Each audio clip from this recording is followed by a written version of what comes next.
இந்த ஆலயத்துக்கு ஒரு தடவையாவது நீங்க எல்லாரும் போயிட்டு வரணும். இந்த ஆலயத்தோட சிறப்பு என்ன தெரியுமா?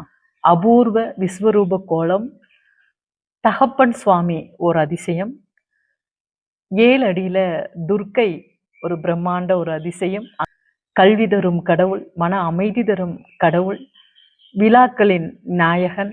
இந்த முருகனை தரிசிக்கிறது கோடி புண்ணியத்தை நமக்கு சேர்க்கும். அதுவும் முக்கியமாக திருச்செந்தூர்ல நடக்கிற மாதிரியே சூரபத்மனை வதம் செய்யக்கூடிய அந்த ஒரு வார திருவிழா அப்படிங்கிறது மிக பிரம்மாண்டமாக நடைபெறும்.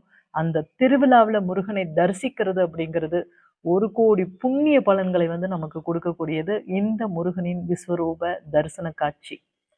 வணக்கம் அக்கா, எல்லாரும் எப்பவும் நல்லா இருக்கணும். முருகனினுடைய திருத்தலங்கள் இந்த உலகத்துல எத்தனையோ அவதாரங்கள்லையும் எத்தனையோ அருள் நிறைந்த கோவில்கள் இருந்தாலும் மிகவும் சிறப்பு வாய்ந்த ஒரு திருத்தலம் நமது ராமநாதபுரம் மாவட்டத்துல குண்டுக்கரையில் இருக்கக்கூடிய சுவாமிநாத சுவாமி திருக்கோயில் மிகவும் அருள் நிறைந்த பிரம்மாண்டமான ஒரு வித்தியாசமான ஒரு திருத்தலம். இங்க என்ன அப்படி ஒரு வித்தியாசம், இந்த கோவிலினுடைய சிறப்புகள் என்ன அப்படிங்கிறது தான் இன்னைக்கு பதிவுல பார்க்க போறோம். முருகப்பெருமானே இந்த உலகத்துல இருக்கக்கூடிய எத்தனை கர்மாக்களால மக்கள் பாதிக்கப்பட்டாலும் அத்தனை மக்களையும் தன்வசம் ஈர்த்து அத்தனை பேரருட்களை வாரி வழங்குறதுல தகப்பனாகவும் குழந்தையாகவும் நமக்கு உற்ற தோழனாகவும் இருந்து அருள்பாலிக்கக்கூடிய மிக சிறந்த ஒரு தெய்வம் முருகப்பெருமான். ராமநாதபுரம் ஊர்லயே குண்டுக்கரையில விஸ்வரூபம் கோலம் கொண்டு முருகன் காட்சி கொடுக்கிறாரு. 11 தலையோடையும் 22 திருக்கரங்களோடையும் விஸ்வரூபமாக காட்சி தரக்கூடிய ஒரு திருத்தலம் குண்டுக்கரையில் இருக்கக்கூடிய சுவாமிநாத திருத்தலம் தான். திருச்செந்தூர்ல சூரபத்மனை வதம் செய்வதற்கு முன் தோன்றிய இந்த விஸ்வரூப திருக்காட்சியில தான் ராமநாதபுரத்துல குண்டுக்கரையில வீற்றிருந்து இன்னைக்கு மக்களுக்கு மிக பிரம்மாண்டமான பேரருளை முருகப்பெருமான் கொடுத்துட்டு இருக்காரு. சுவாமி மலையை போலவே இங்க முருகன் குருபரனாக இருந்து மக்களுக்கு அருள்காட்சி கொடுத்துட்டு இருக்காரு. இருந்தாலும் தகப்பன் சுவாமி இந்த திருத்தலத்துல ஒரு வித்தியாசமான ஒரு அருள் பாலிக்கிறாரு. அப்படின்னா சிவபெருமான் நின்ற கோலத்திலையும் முருகன் குன்றுல இருந்த மாதிரி பிரணவ மந்திர உபதேசத்தை வழங்குறது மாதிரி ஒரு அற்புதமான ஒரு தரிசனம் இந்த ஆலயத்துல பார்க்க முடியும். இந்த திருக்காட்சியினுடைய அர்த்தம் சிவன் தான் முருகன், முருகன் தான் சிவன் அப்படிங்கிற ஒரு தத்துவத்தை நமக்கு மிக சுலபமா உணர்த்துது. இந்த கோவில்ல 7 அடியில துர்க்கை அம்மன் விசேஷமாக காட்சியளிக்கிறாங்க.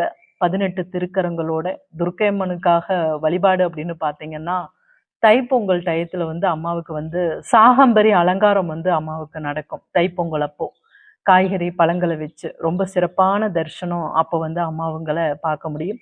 திருச்செந்தூரை போலவே இங்கேயும் பார்த்தீங்கன்னா கிட்டத்தட்ட 7 நாள் ரொம்ப விசேஷமாக அதாவது சூரபத்மனை வதம் செய்த காட்சிகள் விழாக்கள் எப்படி இருக்கோ அதை விட பிரம்மாண்டமான விழாக்களாக இங்க 7 நாட்களும் முருகப்பெருமான விஸ்வரூபமாக மிகவும் அருள் நிறைந்த காட்சியை நம்மளால பார்க்க முடியும். வாழ்க்கையில ஒரு தடவையாவது இந்த ஆலயம் போயிட்டு வாங்கன்னு நான் சொல்லுவேன்.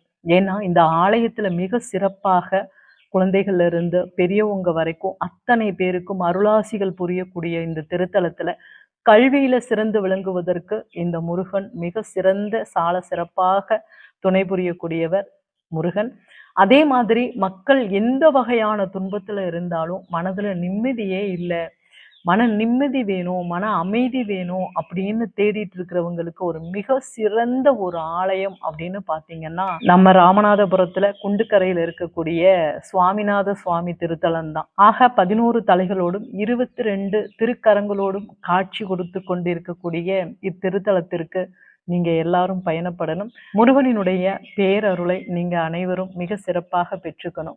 என்னை பொறுத்த வரைக்கும் இந்த திருத்தலத்துல நான் போய் அமரும் போது அந்த ஒரு மிக பிரம்மாண்டமான விஸ்வரூப அந்த தரிசனம் இருக்குல்ல, அது இன்னும் என் கண்ணுக்குள்ளேயும் மனதிலையும் ஒரு அபூர்வ ஒரு சக்தியை கொடுத்துக்கிட்டே இருக்கு, அபூர்வ ஒரு மன அமைதியை கொடுத்துக்கிட்டே இருக்கு.